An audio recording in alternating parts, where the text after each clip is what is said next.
హైదరాబాద్ నగరంలో గత కొంతకాలంగా ట్రాఫిక్ సమస్యలు విపరీతంగా పెరిగిపోతున్నాయి. ట్రాఫిక్ని క్రమబద్ధీకరించేందుకు చాలా వరకు ఫ్లైఓవర్ నిర్మాణాలు చేపడుతున్నారు. అయినప్పటికీ రోజురోజుకి పెరుగుతున్న ట్రాఫిక్ కంట్రోల్ చేయడానికి నూతన సంవత్సర కానుకగా మెట్రో పొడిగింపు నిర్ణయం తీసుకున్న తెలంగాణ సర్కార్ కంటోన్మెంట్ ప్రాంతంలో ట్రాఫిక్ ఇబ్బందులు తీర్చేందుకు ఇప్పటికే నిర్ణయించిన ఎలివేటెడ్ కారిడార్లను డబుల్ డెక్కర్ ఫ్లైఓవర్లుగా మార్పు చేయాలని నిర్ణయించింది. నార్త్ సిటీ వైపుగా మెట్రో రైల్ పొడిగింపుకు సీఎం రేవంత్ రెడ్డి ఆమోదం తెలిపారు. హైదరాబాద్ మెట్రో రైలును మేడ్చల్, షామీర్పేట్ వరకు పొడిగించాలని నిర్ణయం తీసుకున్నారు. పారడైస్ నుంచి మేడ్చల్ వరకు 23 కిలోమీటర్లు, జేబీఎస్ నుంచి షామీర్పేట వరకు 22 కిలోమీటర్ల మేర మెట్రో కారిడార్ల నిర్మాణానికి రేవంత్ రెడ్డి గ్రీన్ సిగ్నల్ ఇచ్చారు.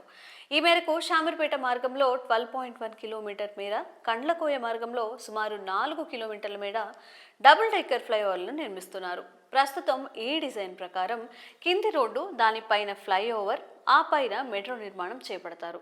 ప్రస్తుతం ఈ డిజైన్ ప్రకారం కింద రోడ్డు ఉండేలా దానిపైన ఫ్లైఓవర్, ఆ పైన మెట్రో నిర్మాణం చేపడతారు. నాగ్పూర్లో మాత్రమే ఈ తరహా డబుల్ డెక్కర్ ఫ్లైఓవర్ ఉంది. వాస్తవానికి గత ప్రభుత్వ హయాంలో డబుల్ డెక్కర్ ఫ్లైఓవర్ నిర్మాణానికి ప్రతిపాదనలు వచ్చాయి. అయితే అందుకు ఆ మార్గంలో రక్షణ శాఖకు సంబంధించి 150 ఎకరాల స్థలం కావాలని అప్పట్లో తేల్చారు. ఆ స్థలాలను ఇస్తే అందుకు బదులుగా 500 ఎకరాలు ఇస్తామని నాటి సర్కార్ కేంద్రానికి విజ్ఞప్తి చేసింది. కాకపోతే కేంద్ర ప్రభుత్వం నుంచి సహకారం లేకపోవడంతో ఆ ప్రతిపాదనలు కార్యరూపం దాల్చలేదు. రేవంత్ సర్కార్ కూడా నేడు ఈ మార్గాల్లో 2 ఎలివేటెడ్ కారిడార్లు నిర్మించాలని నిర్ణయించింది. ఈ క్రమంలోనే ముఖ్యమంత్రి రేవంత్ రెడ్డి అల్వాల్, కండ్లకోయి వద్ద శంకుస్థాపన కూడా చేశారు. సికింద్రాబాద్లోని పరేడ్ గ్రౌండ్ నుంచి షామీర్పేట వరకు వెస్ట్ మారేడుపల్లి, కార్ఖానా, తిరుమలగిరి, బొల్లారం, హకీంపేట, తూకుంట మీదుగా 18 కిలోమీటర్ల మేర 6 లైన్లుగా ఎలివేటెడ్ కారిడార్ను 2232 కోట్లతో చేపట్టడానికి పరిపాలనపరమైన అనుమతులు మంజూరు చేశారు.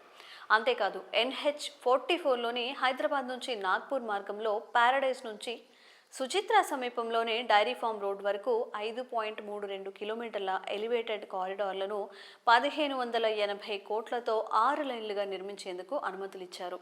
ఎలివేటెడ్ కారిడార్ల నిర్మాణానికి రక్షణ శాఖకు సంబంధించి 169 ఎకరాల భూమి కీలకంగా మారింది. అయితే ఈ పనులు త్వరలోనే ప్రారంభించేస్తామని ఇటీవల HMDA అధికారులు వెల్లడించారు. తాజాగా ఈ మార్గంలో పారడైస్ నుంచి మేడ్చల్ వరకు 23 కిలోమీటర్లు, JBS నుంచి షామీర్పేట వరకు 22 కిలోమీటర్ల మేర మెట్రో నిర్మాణానికి ఆమోదం తెలిపింది. దీంతో ఎలివేటెడ్ కారిడార్ల డిజైన్లను మార్చాలని ప్రభుత్వం సూచించింది. ఈ నేపథ్యంలోనే డబుల్ డెక్కర్ ఫ్లైఓవర్ నిర్మాణానికి HMDA అధికారులు డిజైన్లు రూపొందించారు. ప్రతిపాదిత 2 ఎలివేటర్ల కారిడార్లో ఎంతవరకు ఫ్లైఓవర్ మార్గం వస్తుందనేది అధికారుల డిజైన్ చేసినట్టు తెలిసింది. తాజాగా ఈ మార్గంలో పారడైస్ నుంచి మేడ్చల్ వరకు 23 కిలోమీటర్లు, JBS నుంచి షామీర్పేట వరకు 22 కిలోమీటర్ల మేర మెట్రో నిర్మాణానికి ఆమోదం తెలిపింది. దీంతో ఎలివేటెడ్ కారిడార్ల డిజైన్ మార్చాలని ప్రభుత్వం సూచించింది. మరి ఈ ప్రతిపాదనలు పూర్తయితే ప్రజలకు ట్రాఫిక్ ఇబ్బందులు చాలా వరకు తీరిపోతాయి అంటున్నారు. మరి చూద్దాం ఏం జరుగుతుందో.